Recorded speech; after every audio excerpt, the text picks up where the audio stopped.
No episódio de hoje do Meu Pedaço do Brasil, a gente desembarca no coração das Minas Gerais. Para ser mais específico, eu estou falando de Belo Horizonte, cidade com fama de hospitaleira e que também se orgulha em ser a capital brasileira dos botecos.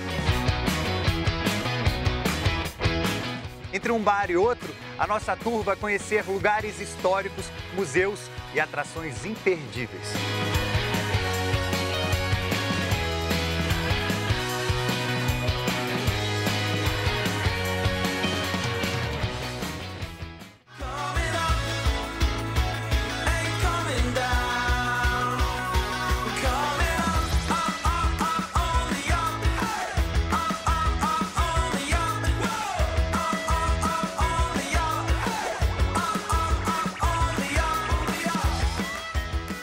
A Praça da Liberdade é a principal de Belo Horizonte e, para quem não sabe, assim como Brasília, BH também foi construída para abrigar o poder central, o governo de Minas, que antes ficava em Ouro Preto. Hoje, esses prédios históricos lindíssimos abrigam um circuito cultural muito legal que eu tô louco para conhecer.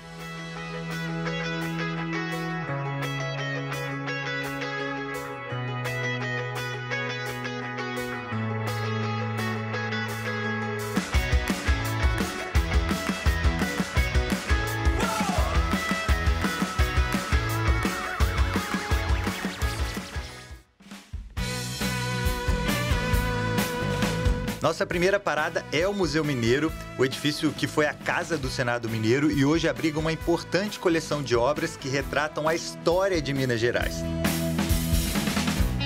A arte sacra é uma tradição do estado e o Museu Mineiro é uma boa oportunidade para conhecer essa mistura de arte e fé tão comum por aqui.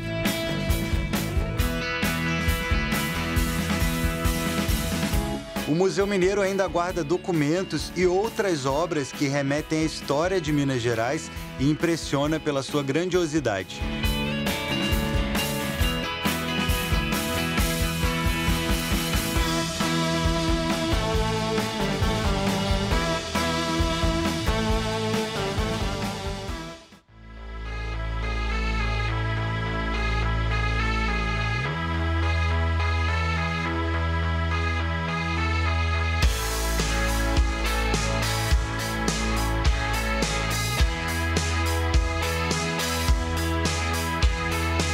Esse aqui é o Centro de Arte Popular. O foco aqui são as obras inspiradas na cultura e no folclore do povo mineiro.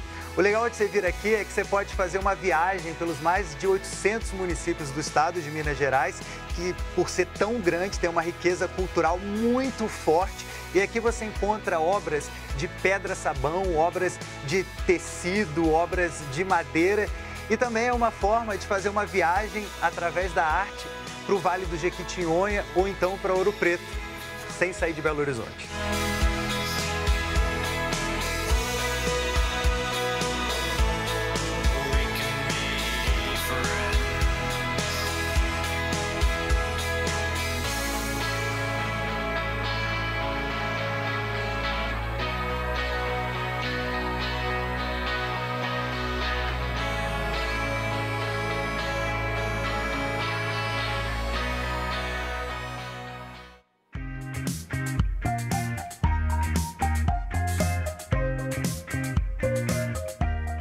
Ainda na Praça da Liberdade, o Espaço do Conhecimento é um centro cultural fruto de uma parceria entre o governo do estado e a Universidade Federal de Minas Gerais. Aqui o destaque é a produção científica. O espaço conta com planetário, observatório astronômico e exposições para aproximar o turista do conhecimento científico.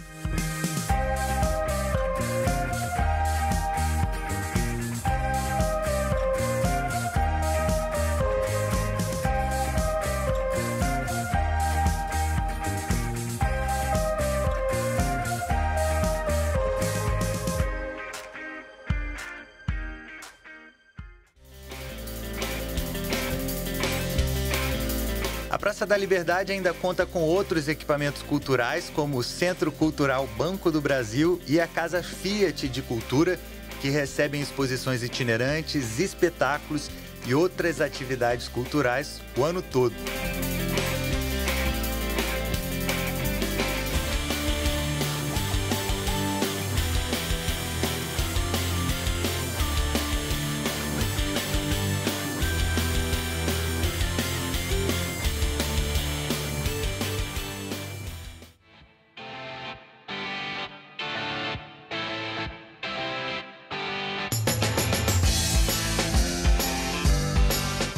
Aqui na Praça da Liberdade, um edifício que chama bastante a nossa atenção é o edifício Niemeyer, que tem essas curvas inspiradas nas montanhas de Minas Gerais. Eu estou com a Mariana Ardi, designer e moradora do edifício, né, Mariana? É, designer e arquiteta ainda por cima. Pois é, como é morar num projeto do Niemeyer? Então, eu sempre quis morar nesse prédio, na verdade, porque ele sempre me trouxe curiosidade também, que a gente passa aqui, eu ficava tentando imaginar como que eram, todo mundo me pergunta isso, né? Como que é esse apartamento lá de dentro, como que você faz para colocar móveis, né? E eu sempre achei isso muito curioso. E aí surgiu uma oportunidade da gente mudar para cá, eu tinha acabado de ter filho e tinha um apartamento para alugar. Eu passei aqui e tinha um apartamento para alugar.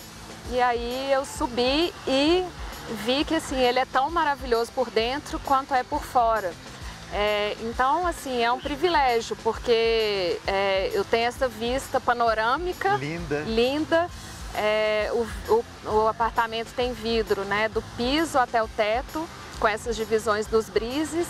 Então a gente tem várias vistas, né? Se você está sentado, você vê um pouco da praça, um ângulo, em pé você vê outro ângulo. E como o prédio faz essas curvas também, em cada cômodo, você vê um pedaço da praça. Além de ser uma beleza por fora, eu imagino que por dentro também, o prédio está localizado numa região que hoje é um centro cultural muito rico aqui de Belo Horizonte. Isso é um grande privilégio. Quando eles construíram a cidade administrativa, as secretarias migraram para lá e os prédios viraram centros culturais. A gente tem uma programação cultural aqui que meus filhos frequentam sempre, tem atividade para criança, exposições belíssimas, né, no museu, no Centro Cultural Banco do Brasil. Então, assim, é um lugar que tem sempre atividade, fora atividade na própria praça, né, show, feira. Então, assim, é bem, assim, é uma coisa que te preenche no fim de semana, sabe?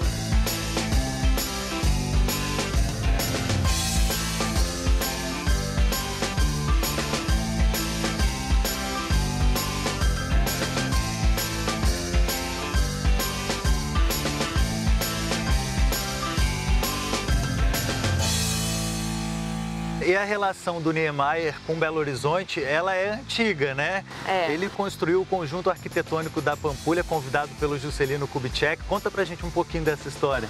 Começou lá, né, essa história do modernismo em Belo Horizonte. Começou em 1930, mais ou menos. E aí aquelas obras marcaram o estilo dele, assim, como arquiteto, né? Foi a inauguração dele como arquiteto. Ele tinha 30 anos, o que é uma coisa que já mostrava a genialidade dele, né? Porque ele fez aquelas obras icônicas, revolucionárias em termos de arquitetura, com 30 anos, né? Então, isso é um marco na arquitetura modernista e também para Belo Horizonte, né? Porque a cidade se tornou referência desse início do movimento modernista no Brasil. E as obras são lindas, né? São lindas. De fato, vale a visita, vale fazer o circuito Niemeyer.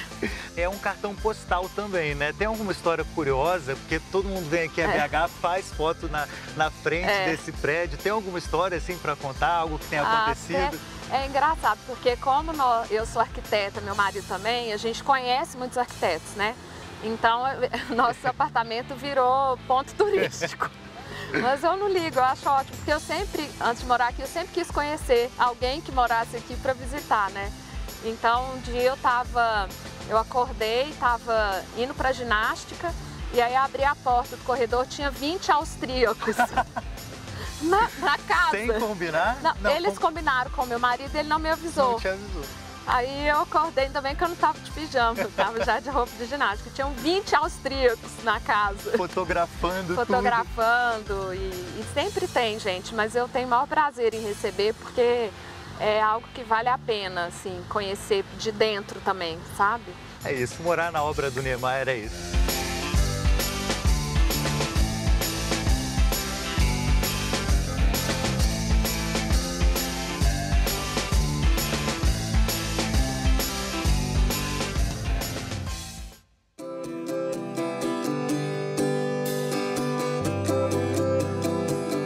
Depois desse bate-papo sobre o papel de Niemeyer na identidade de BH, nós fomos até o Complexo da Pampulha para conhecer esse cartão postal mais de perto.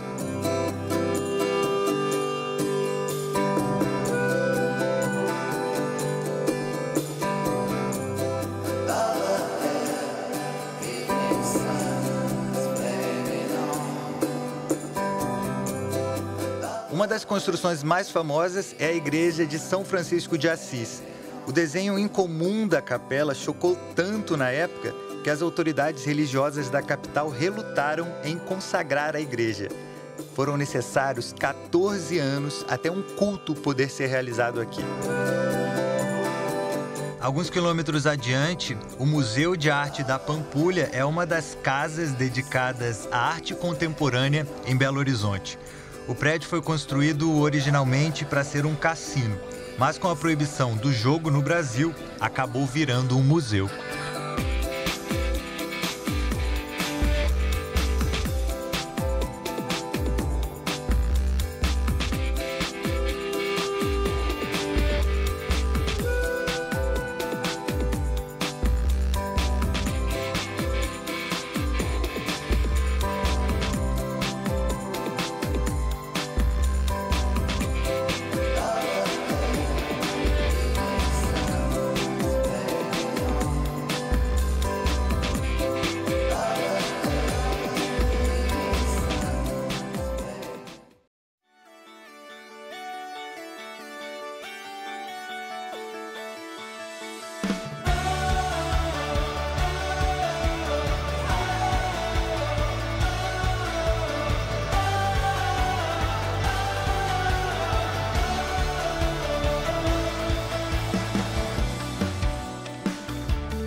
A gente continua o passeio pela Pampulha. Dessa vez, fomos visitar o Templo do Futebol Mineiro e cenário de um dos maiores micos da história da seleção brasileira.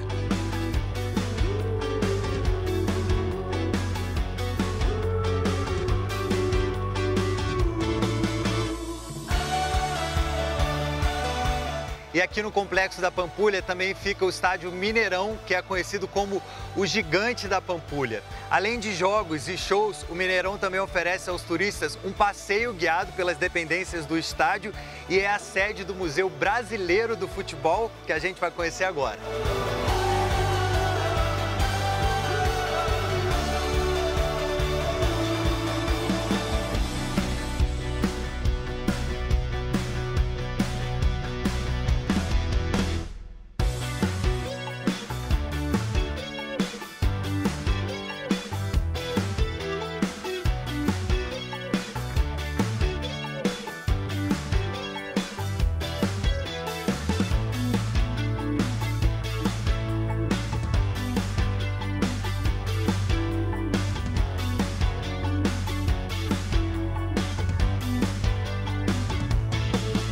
Bom, eu estou aqui agora com o João Sena. O João é conhecido como o João do Museu, é responsável aqui pelo tour guiado no Mineirão, Meu Mineirão.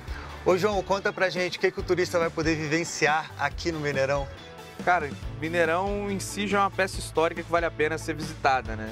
Então, um estádio histórico preservado da década de 60, todo aquele concreto, né? A história que o Mineirão carrega. Então, em si já é legal você tirar uma foto no Mineirão. Mas, para além disso, a gente tem as experiências internas, que são o próprio Museu Brasileiro do Futebol, né? Onde você vai ter 14 salas ali que contam a história de Belo Horizonte, do futebol na cidade, né? E também uma parte mais internacional. E, além disso, a gente tem também o tour, né? Que vai no vestiário, na sala de aquecimento, na coletiva de imprensa, vai na beirada do gramado, no banco de reservas. Estamos com a experiência do tour ao ar livre, que a pessoa vai poder bater uma bolinha na parte sintética, atrás do gol oficial. Que legal. Né? E ainda tem a tirolesa, né, que a pessoa desce do ponto mais alto da arquibancada até o outro lado do gramado, né, como se fosse uma câmera Spider, aquela que eles gravam os campeonatos internacionais, né, a pessoa ela vai atravessando com o celular filmando, fica muito legal.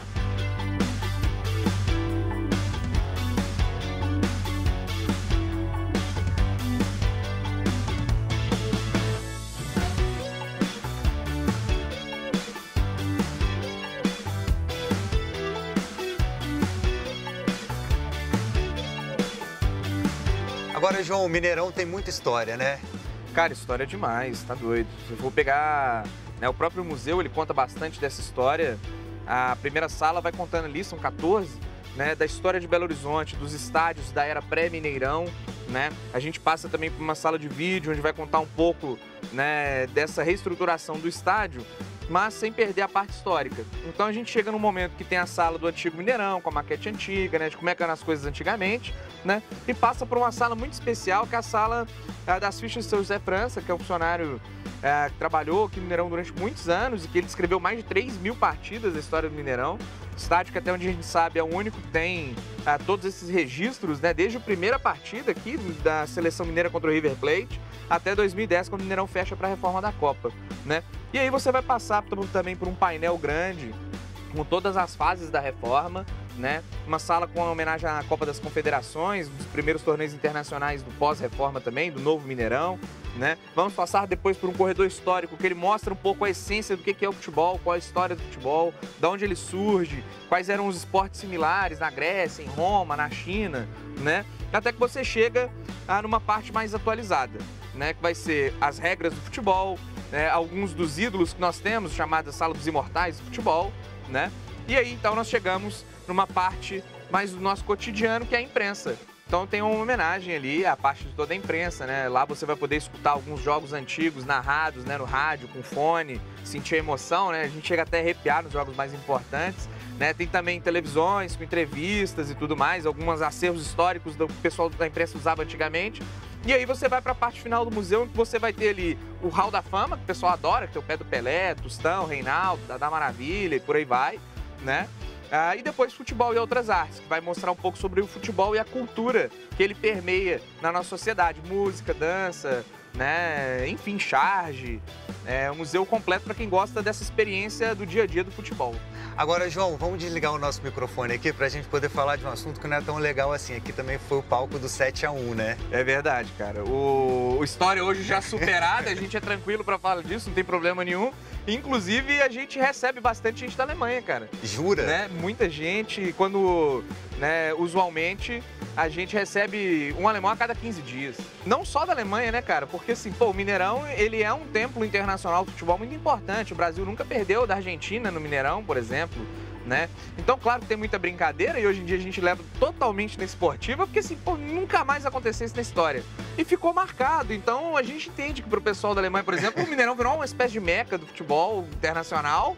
E, pô, a gente fica muito orgulhoso de receber gente do mundo todo, né? Não só da Alemanha, mas a gente recebe muito turista em visitas internacionais, dos próprios estudantes aqui da UFMG, vem gente de vários países africanos, né? Vem muita gente da França, até países que o futebol não é o principal esporte, igual a Austrália, né? O pessoal curte o rugby ali, eles vêm, se interessam, a gente bate um papo, né?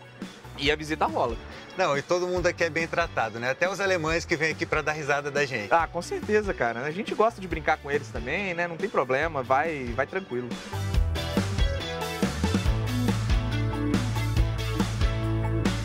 O Mineirão abre as portas para o turista e oferece um tour completo pelas suas instalações.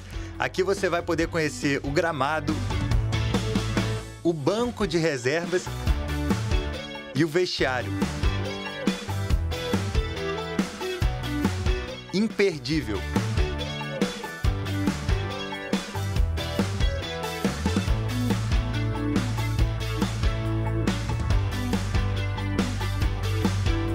Uma das coisas mais legais do tour aqui do Mineirão é que você vai conhecer áreas exclusivas que só os craques têm acesso. Aqui, por exemplo, dentro dos vestiários, é a área das banheiras de gelo. Eles ficam mergulhados aqui nessas banheiras menores por volta de 2 minutos no gelo. E isso é uma forma de prevenir lesões musculares depois do esforço das partidas.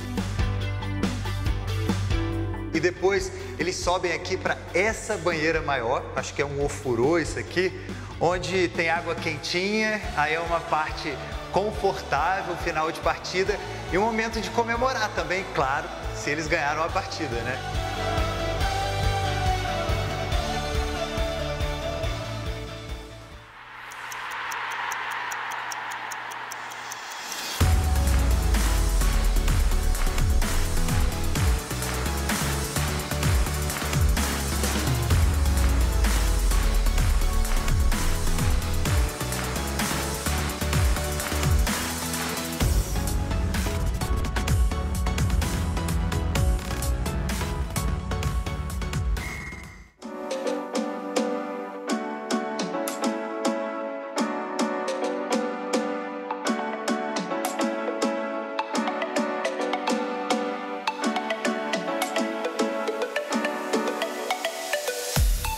Bem no coração de Belo Horizonte está localizado um dos edifícios mais importantes da cidade.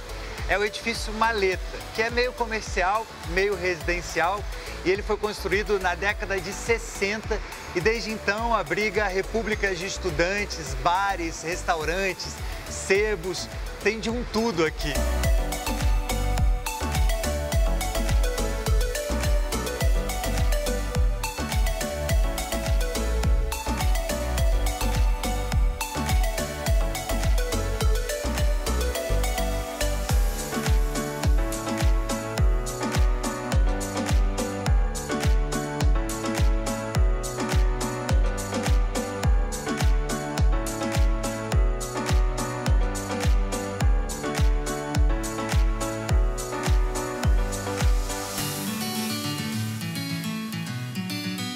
Mas o Maleta tem uma característica importante. Durante o dia, ele funciona como um centro comercial, mas à noite, os bares abrem as portas e a boemia toma conta do local.